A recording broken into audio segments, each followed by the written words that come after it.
Ya, ini adalah salah satu lokasi yang berada di Taman Bintang Samudra di Keuskupan Pangkal Pinang.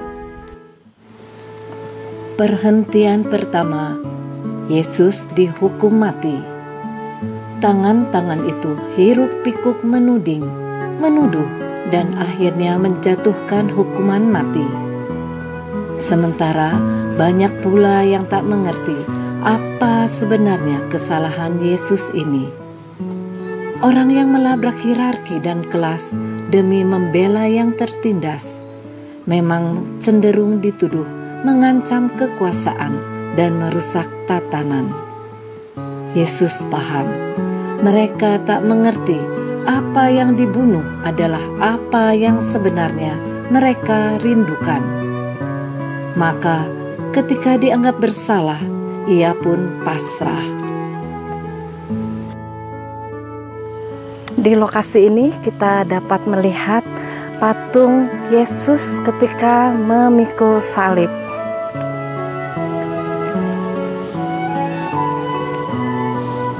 Perhentian kedua, Yesus memanggul salib. Kala itu siksa dan salib adalah hukuman berat bagi pemberontak dan budak. Salib adalah simbol penindasan, derita dan kejahatan manusia. Yesus harus memanggulnya setelah disesah dan disiksa.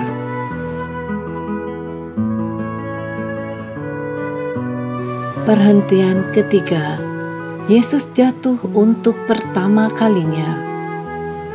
Salib yang berat dan tubuh berlumur darah membuat Yesus kian lemah, dan akhirnya ia pun tersungkur jatuh ke tanah. Anak manusia itu kini merasakan apa artinya rapuh, lemah, dan rendah.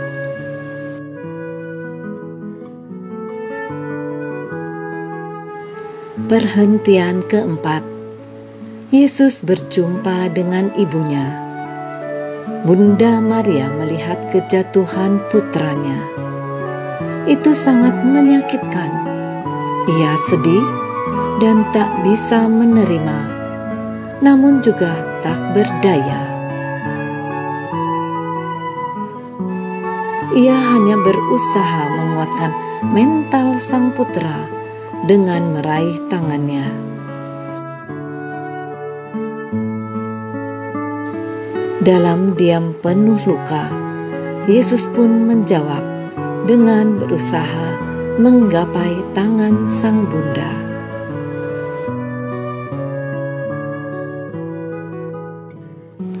Perhentian kelima, Yesus ditolong oleh Simon dari Kirene. Perjalanan masih panjang, namun Yesus kian sulit untuk bertahan. Pendarahan yang hebat dan salib yang berat membuatnya sempoyongan. Perhentian keenam, wajah Yesus diusap oleh Veronika. Melihat Yesus yang lelah dan sempoyongan, Veronika tergerak hatinya dan menyeruak dari kerumunan. Ia lalu memberanikan diri mengusap wajah Yesus, wajah penuh derita yang tak terkira. Itulah sentuhan sederhana yang menguatkan jiwa. Perhentian ketujuh, Yesus jatuh kedua kalinya. Yesus terantuk dan jatuh lagi. Meski dibantu Simon, ia kehabisan tenaga. Kedua kakinya tak lagi kuasa menopang salib dan tubuhnya. Segala upaya terasa sia-sia. Perhentian ke-8, Yesus menghibur para wanita yang berduka. Mengerahkan tenaga yang luar biasa, Yesus bangun kembali dan berusaha menyelesaikan perjalanannya. Ia melihat para wanita yang menangis iba atas keadaannya.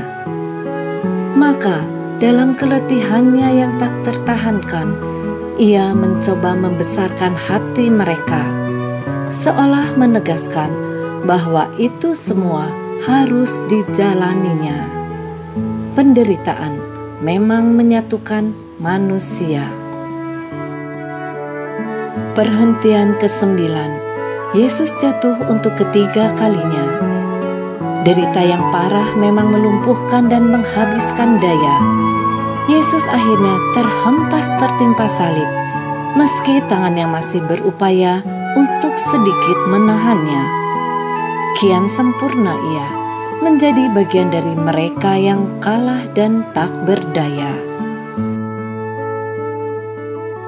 Perhentian ke-10, pakaian Yesus ditanggalkan. Sesampai di Kalvari, para serdadu merenggutkan pakaian Yesus dengan kasar dan tanpa peduli. Harga diri Yesus sebagai manusia ditelanjangi. Tanpa perlindungan, ia menjadi seonggok daging yang diolok-olok di depan umum dan dipermalukan. Ia menjadi kambing hitam demi kepuasan penguasa, rasa aman masyarakat, dan ketenangan tatanan. Kebenaran kadang memang mengganggu dan menyakitkan. Perhentian ke-11, Yesus dipaku pada kayu salib. Tangan serdadu dengan kuat menghantamkan palu. Dalam kesakitan yang luar biasa, Yesus berusaha tegar namun pasrah agar semuanya cepat berlalu. Kini tubuhnya menyatu dengan salib, dengan maut dan aib. Hidupnya rusak, pribadinya hancur, para murid pun menghilang raib. Akhir tragis yang tak terelakkan dari seseorang yang justru gigih membebaskan manusia dari segala bentuk penderitaan. Perhentian ke-12, Yesus wafat di salib. Seluruh tenaga Yesus telah terkuras. Hidup mengucur habis keluar dari tubuhnya yang lemas. Tapi kini ia pun terlepas dari derita, dari kegilaan dunia. Kembali ia ke dunia sejatinya, dunia cinta yang tak mengenal batas. Perhentian ke-13, Yesus diturunkan dari kayu salib. Tubuh luluh lantak itu kini lunglai dan terpuruk. Maria memeluknya dengan perasaan campur aduk dan hati remuk. Betapa sulit memahami dan menerima semua yang terjadi. Begitu banyak hal baik telah dilakukan putranya, namun ternyata semua berakhir sia-sia.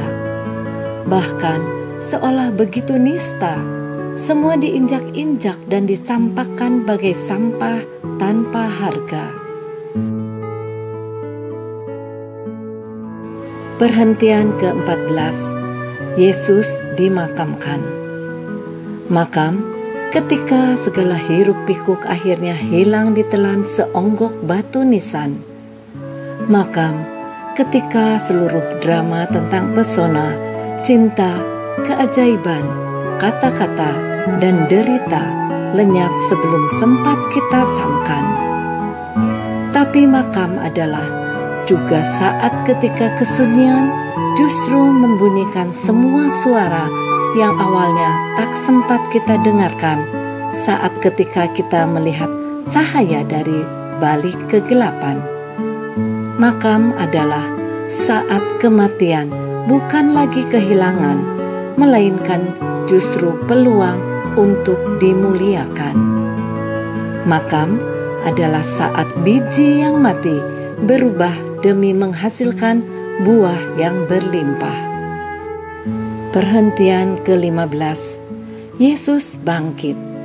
3 hari setelah wafatnya, Yesus bangkit. Ternyata cahaya lebih kuat daripada kegelapan, cinta lebih kuasa daripada kebencian, keadilan lebih besar daripada penindasan.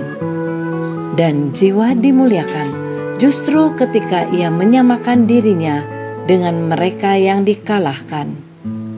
Bersama Yesus, kita mengangkat semua yang terkecil. Bersama Yesus, kita merangkul semua yang terkucil.